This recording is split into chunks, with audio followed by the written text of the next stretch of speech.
दालो जय श्री कृष्णा, जय श्री राम, जय श्री राधे राधे, जय श्री महाकाल। इस प्रवचन में आपको श्रवण कराएंगे राजा बैन और पृथु का चरित्र। श्री पराशर जी बोले, हे मैत्रेय, ध्रुव से उसकी पत्नी सृष्टि और भव्य को उत्पन्न किया और भव्य से शंभु का जन्म हुआ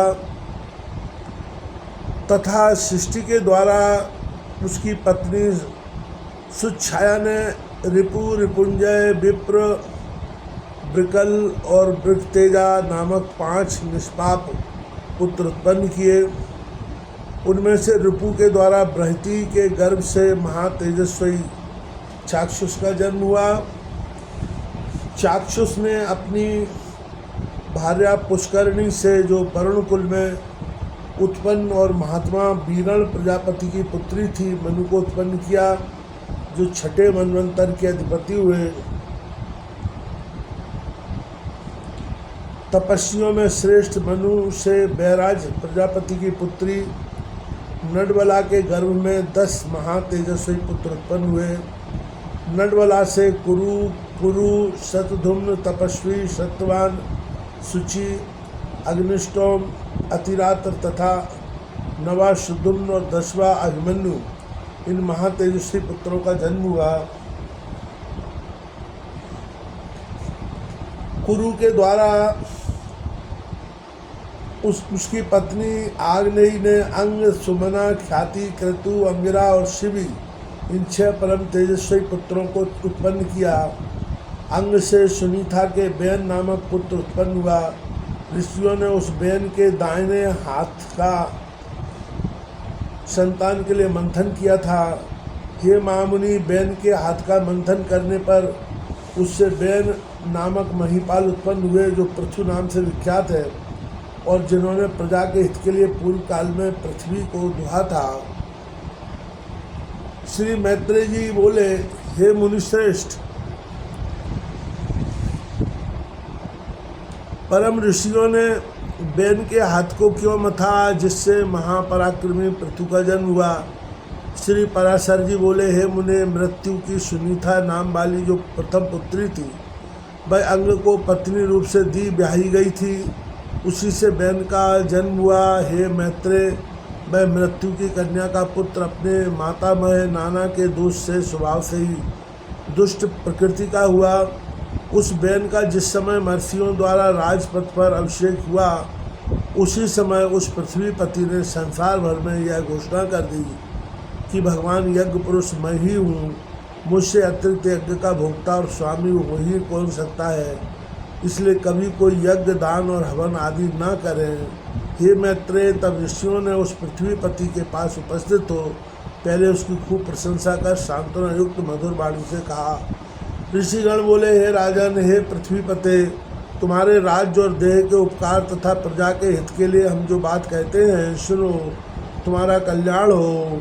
देखो, हम बड़े बड़े यज्ञों द्वारा जो सर्व यज्ञेश्वर देवाधिपति भगवान हरि का पूजन करेंगे, उसके फल में से तुमको भी 6ठा भाग मिलेगा। हे नृप, इस प्रकार यज्ञों के द्वारा यज्ञ पुरुष भगवान विष्णु प्रसन्न होकर हम लोगों के साथ तुम्हारी भी सकल कामनाएं पूर्ण करेंगे। हे राजन, जिन राजाओं के राज्य में यज्ञेश्वर भगवान श्री हरि का यज्ञों द्वारा पूजन किया जाता है, वे उनकी सभी कामनाओं को पूर्ण कर देते हैं। बैन बोला, मुझसे भी बढ़कर ऐसा और कौन है जो मेरा भी पूजनीय है, जिसे तुम यज्ञेश्वर मानते हो, वह हरि कहलाने वाला कौन है। ब्रह्मा, विष्णु, महादेव, इंद्र, वायु, यम, सूर्य, अग्नि, वरुण, धाता, पूषा, पृथ्वी और चंद्रमा तथा इनके अतिरिक्त और भी जितने देवता साप और कृपा करने में समर्थ हैं, वे सभी राजा के शरीर में निवास करते हैं। इस प्रकार राजा सर्वदेवमय है। हे ब्राह्मणों, ऐसा जानकर मैंने जैसी जो कुछ आज्ञा की है वैसा ही करो।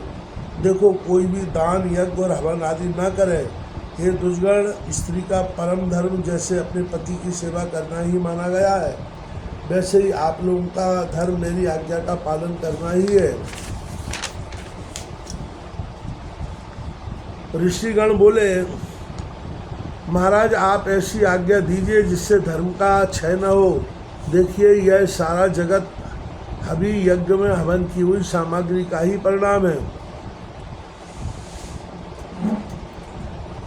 महर्षियों के इस प्रकार बारंबार समझाने और कहने सुनने पर भी जब बैन ऐसी आज्ञा नहीं दी तो अत्यंत क्रुद्ध और अमरसुख होकर आपस में कहने लगे, इस पापी को मारो मारो, जो अनादि और अनंत यज्ञ पुरुष प्रभु विष्णु की निंदा करता है।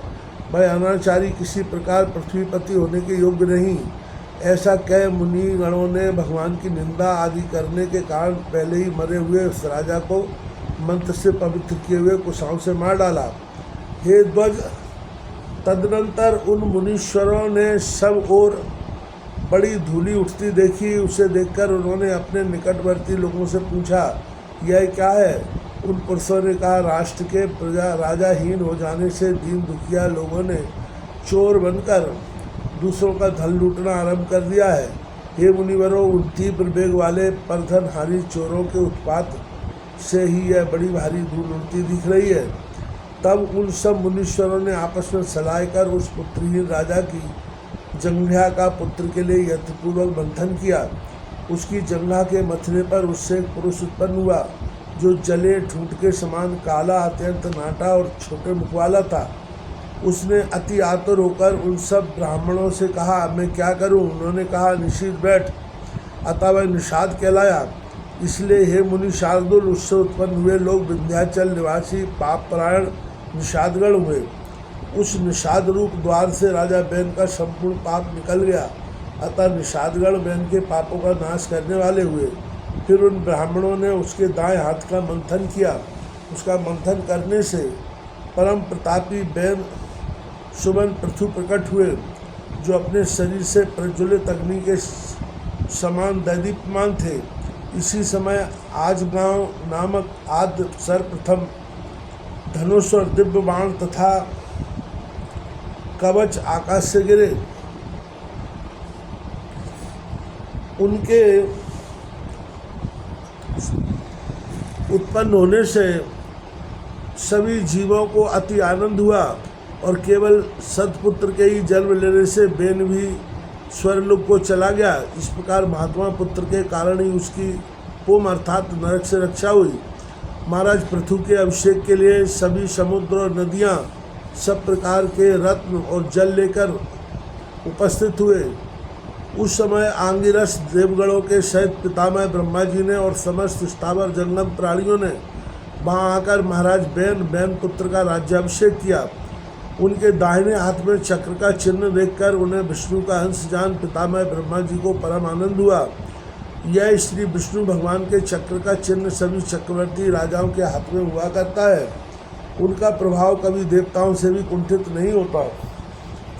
इस प्रकार महातेजस्वी और परम प्रतापी बैनपुत्र धर्मकुशल महानुभावों द्वारा विधिपूर्वक अति महान राजेश्वर पद पर अभिषिक्त हुए। जिस प्रजा को पिता ने अप्रसन्न किया था, उसी को उन्होंने अनुरंजित प्रसन्न किया। इसलिए अनुरंजन करने से उनका नाम राजा हुआ।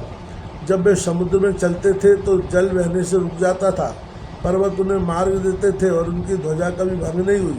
पृथ्वी बिना जोते बोए धान्य पकाने वाली थी, केवल चिंतन मात्र से ही अन्न सिद्ध हो जाता था।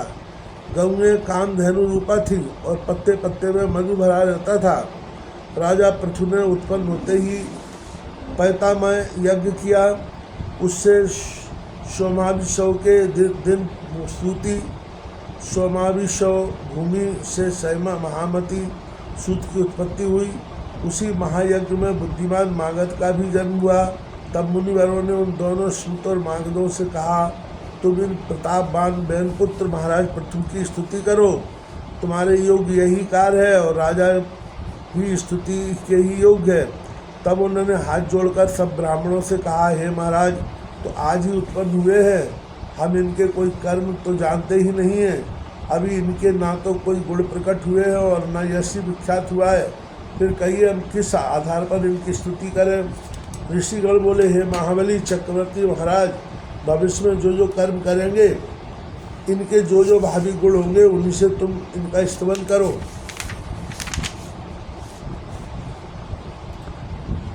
यह सुनकर राजा भी परम संतोष हुआ।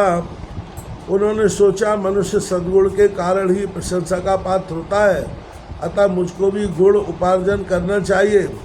इसलिए अब स्तुति के द्वारा ये जिन गुणों का वर्णन करेंगे मैं भी सावधानी पूर्वक वैसा ही करूँगा।